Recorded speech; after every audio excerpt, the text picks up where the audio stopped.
saat berinteraksi dengan seseorang, kita tanpa sengaja atau dengan sengaja menyakiti perasaan orang lain.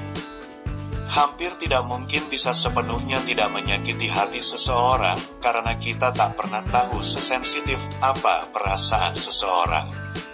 Tapi akan selalu ada cara agar bisa menjaga perasaan orang lain. Ini sekian cara yang bisa dilakukan. 1. Berpikir sebelum bicara. Ini mungkin saran yang paling sering kita dengar untuk menjaga kesopanan dan batasan sikap yang baik terhadap orang lain. Selalu gunakan filter sebelum mengatakan apapun. Pikirkan sebelum bicara. Beberapa dari kita sering bicara belak-belakan atau terlalu jujur, apalagi dengan orang yang baru kita kenal atau temui.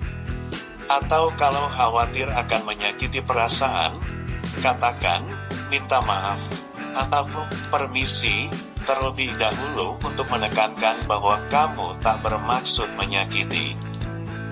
2. Tempatkan diri di posisi orang lain.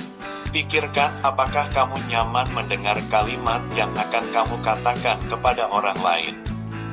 Pertimbangkan apakah itu topik yang sensitif untuk dibahas atau dikatakan. Jika merasa itu adalah ranah yang berisiko menyebabkan salah paham atau sakit hati, sebaiknya urungkan niatmu atau katakan ketika kamu benar-benar mengenal baik orang yang kamu ajak bicara sehingga tidak timbul rasa sakit hati. Jika kamu saja tak suka jika orang lain mengatakan itu padamu, maka jangan katakan. 3. Jangan samakan semua orang denganmu. Ada banyak orang sensitif di dunia ini, dan kamu tak bisa menyamakan semua orang denganmu. Kalaupun kamu tak merasa tersinggung dengan hal yang akan kamu katakan, bukan berarti orang lain juga akan begitu. Perlu diingat, bahwa memperlakukan orang lain seolah-olah mereka bakal bertindak sama seperti dirimu itu tidaklah adil. Mereka memiliki pemikiran, keyakinan, pengalaman masa lalu dan nilai-nilai hidup yang berbeda denganmu. Jadi jangan bersikap egois, mereka akan baik-baik saja. 4. Cek apa tujuanmu mengatakannya. Kebanyakan orang berbicara dengan tujuan tertentu, semisal tujuannya untuk menyindir. Jika itu hanya akan merugikan, maka jangan katakan. Persepsimu tentang apa yang menyakitkan dan apa yang tidak pasti berbeda dengan orang lain. Bisa jadi apa yang mereka anggap menyakitkan, tidak menyakitkan untukmu. Begitu pula sebaliknya, yang kamu anggap menyakitkan, tidak berefek apapun bagi mereka. Kamu tidak tahu riwayat rasa sakit seseorang, jadi jangan samaratakan. 5. Hindari kata-kata yang negatif. Beberapa kata secara alami bersifat negatif secara sosial, seperti kata gendut, gemuk, hitam, pendek, dan lain sebagainya yang mengindikasikan makna tidak baik.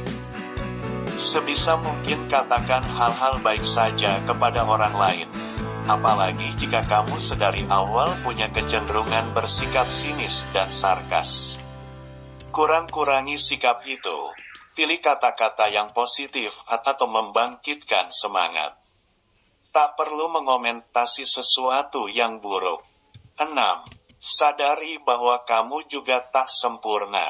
Seringkali komentar buruk atau menyakiti hati timbul karena kamu merasa lebih baik dari orang lain, kamu merasa lebih unggul dibandingkan mereka, dan semacamnya.